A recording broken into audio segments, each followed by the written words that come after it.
여러분들이요, 이 시를 지어 하나님을 찬양한다면 어떠한 시를 지어서 하나님을 찬양하시겠습니까? 지금은 역사의 뒤편으로 사라진 지가 꽤 된 것 같은데요. 제가 중고등부 시절 때요, 한 번쯤 이 주보에 글을 싣는 난이 있었는데, 그 안에 저도 고등학교 시절 시를 적어서 하나님 앞에 저의 모든 삶에 대한 감사와 또 하나님을 찬양했던 그 시를 적었던 기억이 있습니다. 그 시 한 구절 구절을 적을 때마다요, 그 시간이 왠지 참 기대가 되고 하나님에 대한 그 감사와 찬양을 더 깊이 묵상하고 참 행복한 시간들을 써내려 갔던 것 같습니다. 우리 성도님들 가운데서도 시인으로 직접 활동하시는 분들도 계시고 또 책을 내셔서 출판하신 분도 계실 것입니다. 그런데 시를 써내려갈 때 다는 아니지만 그 사람의 참 많이 반영되는 부분이 아마 자신의 삶이 그 시에 투영되어서 시를 적어 내려갈 때 자신의 삶이 많이 반영되어지는 것을 보게 됩니다. 물론 이 속에서 개인의 삶도 있지만 자신이 처해 있던 환경과 또 국가의 여러 가지 어려움들, 그러한 환경들을 이 시에 적어서 자신의 삶을 노래하고 또 국가의 어려움들을 이 시를 통해 어떻게 알리는가를 또 보게 되는 것 같습니다. 어쨌든 그 시를 통한 한 시인의 상황과 그 아픔을 우리가 시를 통해 이해하고 또 그가 즐거워할 때는 자신도 모르게 즐거워하는 모습들, 또 시인이 슬퍼하는 그 글귀에서 자신도 모르게 슬퍼하는 이 자신을 발견하게 되죠. 마찬가지로 오늘 시편 95편에서도요, 이 시인의 고백은 하나님을 향해 노래합니다. 구원의 반석이신 하나님을 향해 감사함으로 시를 지어 즐거이 하나님께 노래하고 있습니다. 이 시의 내용을 보면요, 1절과 2절은 기쁨의 찬양 속으로 이 백성들을 초청하고 있고, 3절에서 7절은 이 창조자이시며 영원한 왕이신 하나님을 선포하며 여호와 하나님만을 경배하자라고 이야기합니다. 이어서 8절에서 11절까지는요, 이 과거 광야에서 불순종했던 출애굽 1세대들의 이 비극적 결말에 대해 회상하며 이 경고하는 메시지를 전하죠.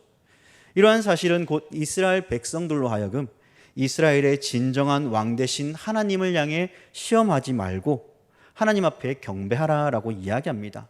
하나님을 향해 바른 지식을 가질 것을 교훈하고 있죠. 그 교훈이 무엇입니까? 바로 하나님의 말씀에 불순종함으로 하나님의 안식에 들어가지 못한 사실을 기억하라.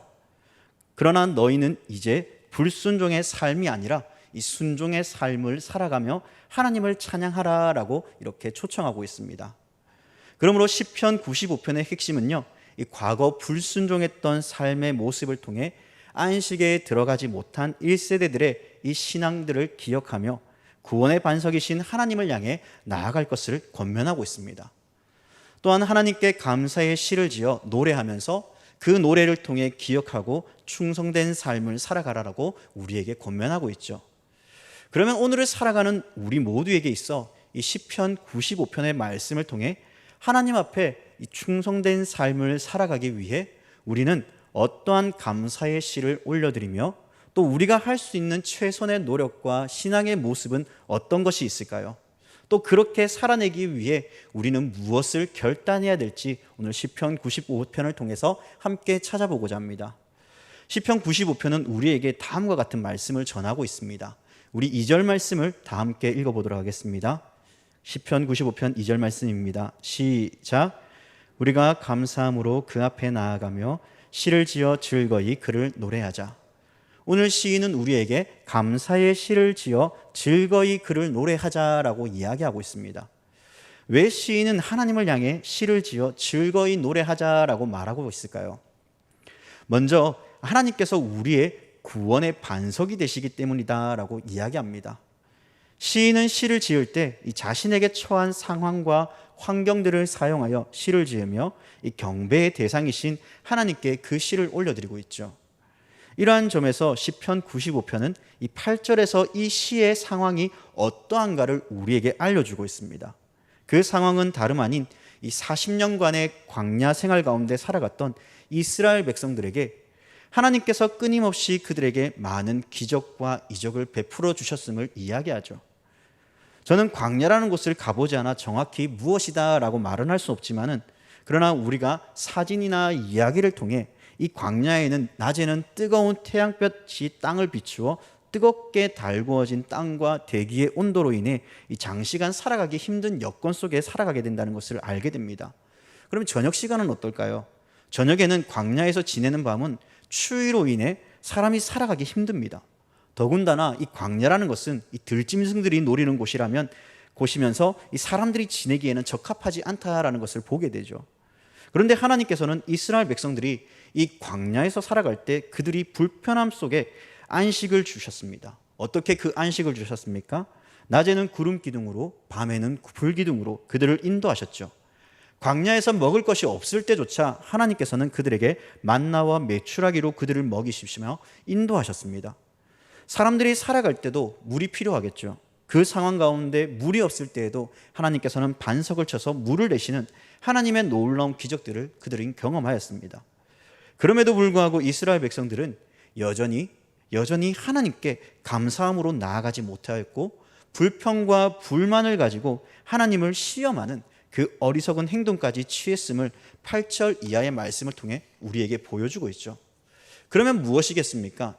시인은 하나님께서 우리에게 베풀어 주신 은혜를 깊이 생각하며 감사함으로 시를 지어 그분을 즐거이 노래해야 될 것을 우리에게 말씀해 주고 있다는 것입니다. 그러한 감사를 할 줄 모르며 왜 나에게 은혜를 베푸시지 않느냐라는 그러한 불평 속에서 하나님을 찬양하라고 이야기합니다. 그렇게 시인은 다시 하나님께로 나아오라라고 초청하고 있죠. 1절과 2절 말씀입니다. 오라 우리가 여호와께 노래하며 우리 구원의 반석을 향하여 즐거이 외치자. 우리가 감사함으로 그 앞에 나가며 시를 지어 즐거이 그를 노래하자. 시인은 어디로 오라고 초청하고 있습니까? 여호와 하나님께로 나아오라고 합니다. 구원의 반석이신 하나님을 향하여 즐거이 외치라고 합니다. 기적과 이적을 베푸시는 하나님께 감사함으로 나아가 시를 지어 그를 즐거이 노래하자라고 이야기하죠. 왜냐하면 우리 모두는 하나님의 그 은혜를 경험한 하나님의 백성들이기 때문입니다. 시인이 하나님을 향하여 시를 지어 노래하자라고 하는 이 좀 더 명확한 이유는, 두 번째는 바로 하나님이 이 세상의 왕이시고 창조주이시기 때문이다라고 이야기하고 있습니다. 3절과 7절 말씀입니다. 여호와는 크신 하나님이시요 모든 신들보다 크신 왕이시기 때문이로다. 땅의 깊은 곳이 그의 손 안에 있으며 산들의 높은 곳도 그의 것이로다. 바다도 그의 것이라 그가 만드셨고 육지도 그의 손이 지으셨도다. 시인은 분명 이렇게 고백하고 있죠.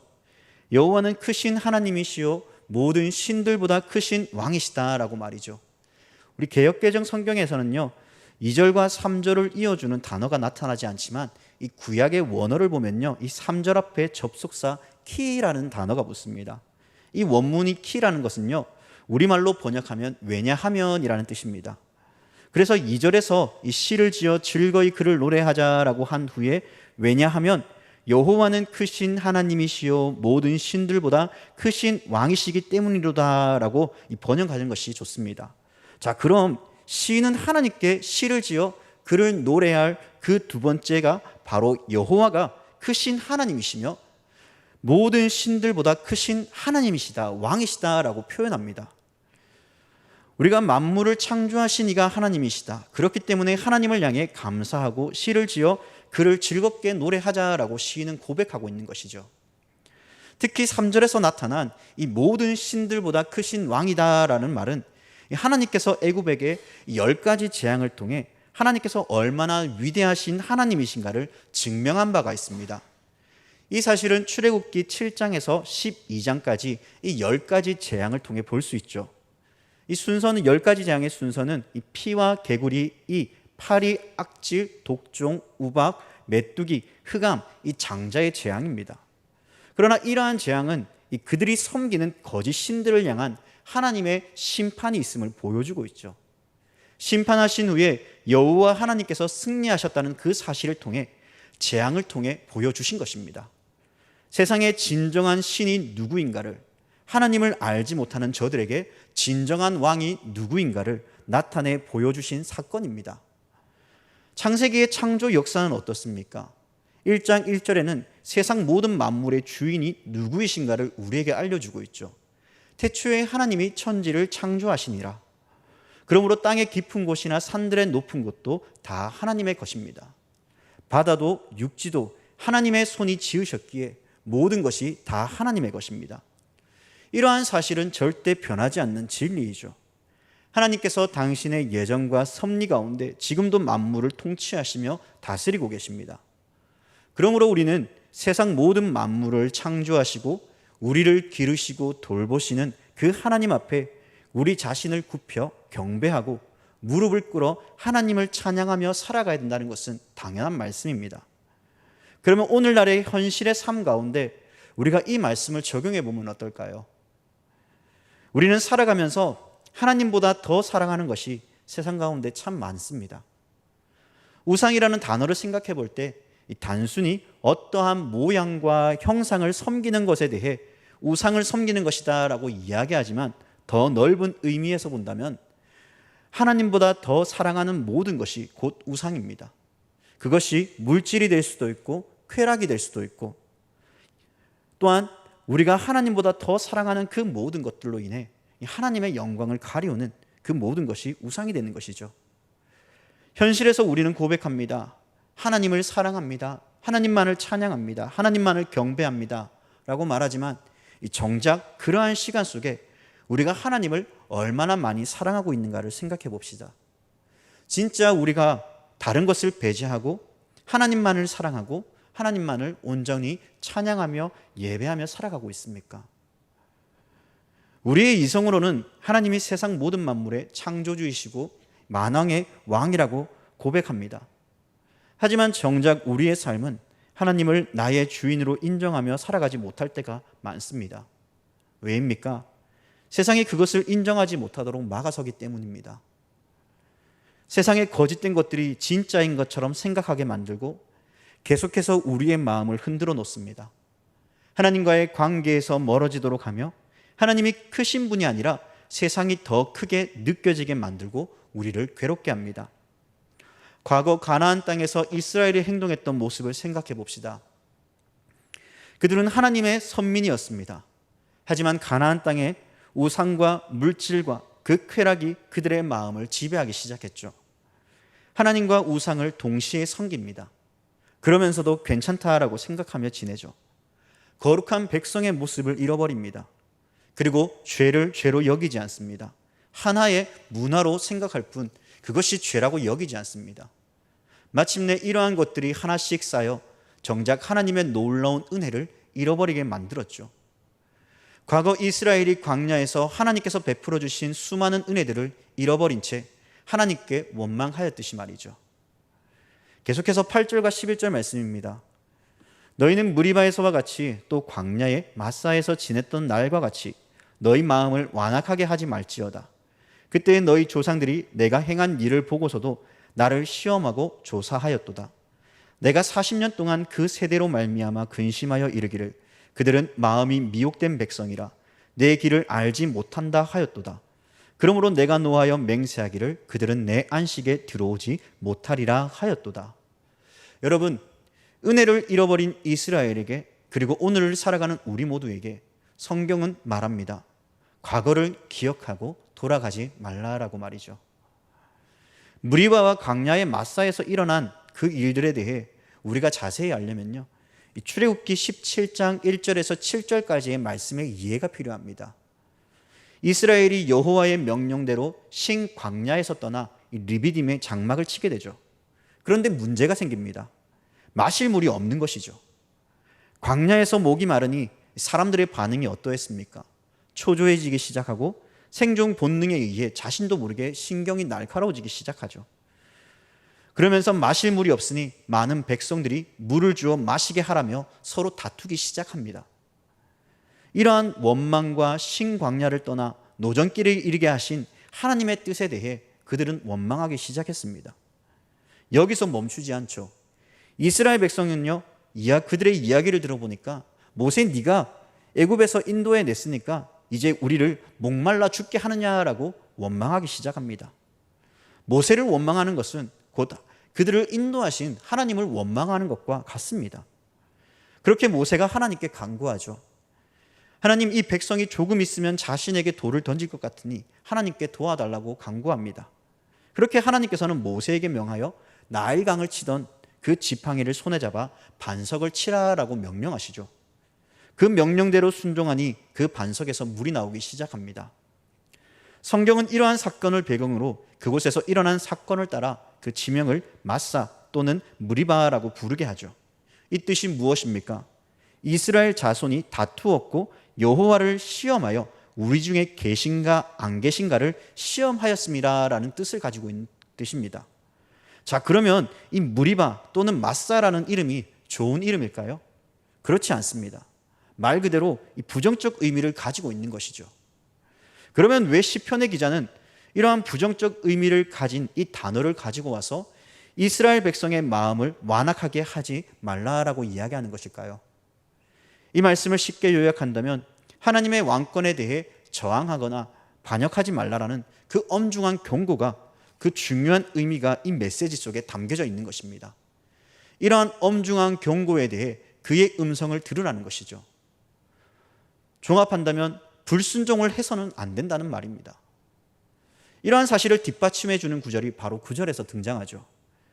그때라는 단어와 행한 일을 보고서도입니다. 이 두 단어는 이 광야 생활을 할 때 자신의 조상들이 하나님의 행한 일들을 직접 목도하였다라는 사실을 명백히 밝혀주고 있습니다. 그들은 하나님께서 광야에서 출애굽 1세대들에게 구름 기둥과 불 기둥으로, 그리고 그들을 인도하시고 그들이 배고플 때에 만나와 메추라기를 먹이시며 반석에서 물을 내신 사건들을 직접 눈으로 묵도하고 그들은 실생활에서 경험하였습니다. 이스라엘 백성들은 그러한 은혜를 경험하였음에도 불구하고 문제가 생길 때마다 하나님을 시험하는 어리석음을 가지고 살아가죠. 이 말은 곧 하나님을 온전히 신뢰하지 못하였다는 것입니다.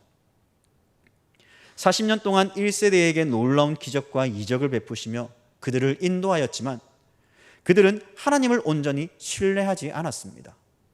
오히려 이 일로 하나님께 근심하였다라고 말합니다. 하나님이 근심하였다라고 이야기하죠.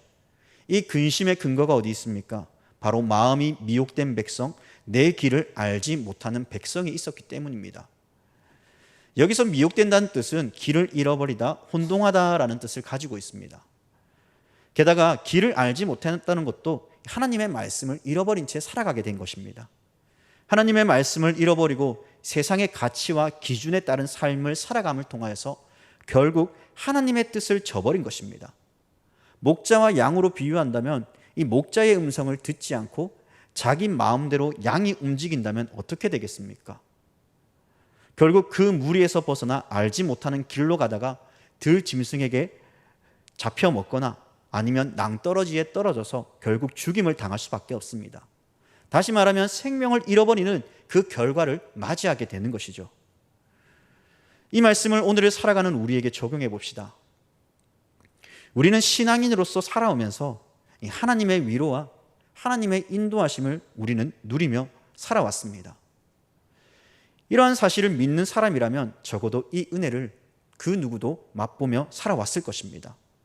단지 우리가 이러한 은혜들에 대해서 느끼지 못할 뿐 하나님은 동일하게 우리를 인도하시며 도우십니다.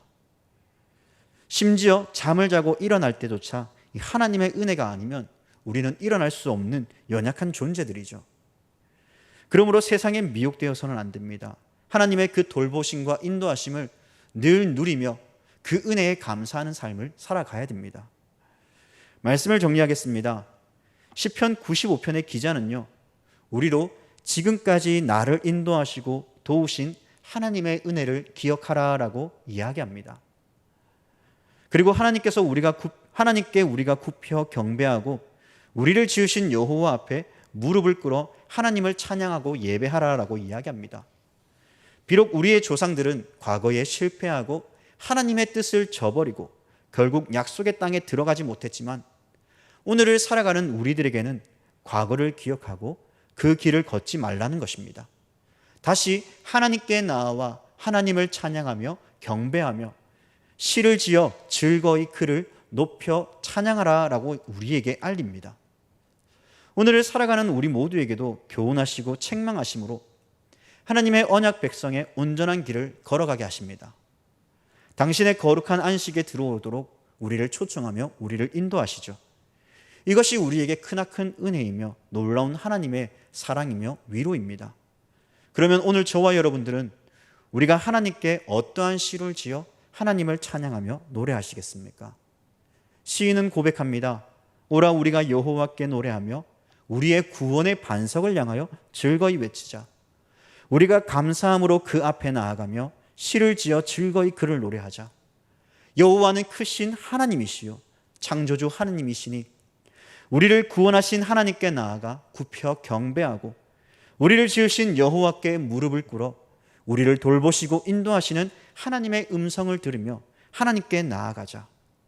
여러분들은 어떠한 시를 지어 하나님을 찬양하시겠습니까? 오늘 시의 고백이 찬양이 되어 내 삶에 흘러넘치고 창조주이시며 모든 신들보다 높으신 하나님을 찬양하며 그분의 음성에 귀를 기울이며 살아가는 우리 귀한 모든 성도님들이 되기를 주님의 이름으로 간절히 부탁드립니다. 기도하겠습니다.